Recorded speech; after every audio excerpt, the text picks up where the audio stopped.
We just laid out some of the issues with New York Community Bank. I want to ask you, are you concerned about financials possibly creating a situation where there's contagion to the rest of the market?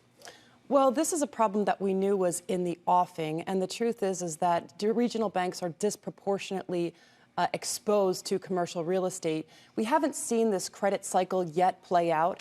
But the truth is that over the course of the next year, about $560 billion in commercial real estate loans are coming to maturity.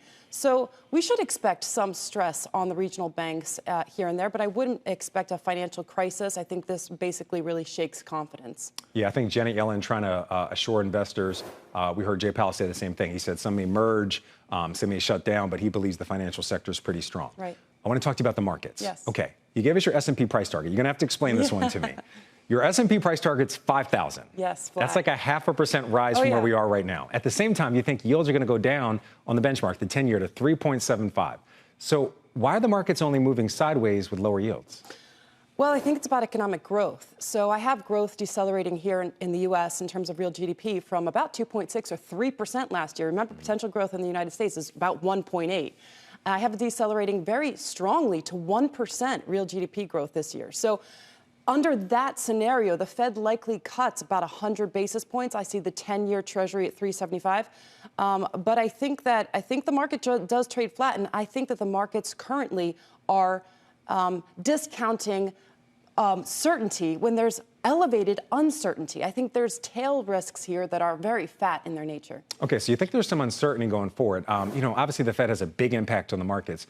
You think there's 100 basis points of cuts, but that doesn't give a broader boost to some sectors of the market that have been lagging? That's the part that I think I'm a little bit confused about. Well, look, if 2024 turns out to be a repeat of 2023 and economic growth dominates, then we should expect the S&P to break out. Okay. And I'm talking big breakout. Big breakout? 15% out. But you don't think that's going to happen? But the Fed doesn't cut 100 basis points under that scenario. Same as last year.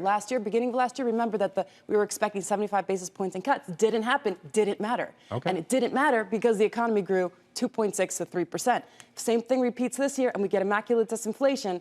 Then I think we get an upside breakout. But if that doesn't occur, I think economic growth decelerates. I have a recession risk of 40%. That's double consensus. Then I think I don't think that tech continues to lead the way, and I prefer defensive sectors like utilities and staples, healthcare, and energy.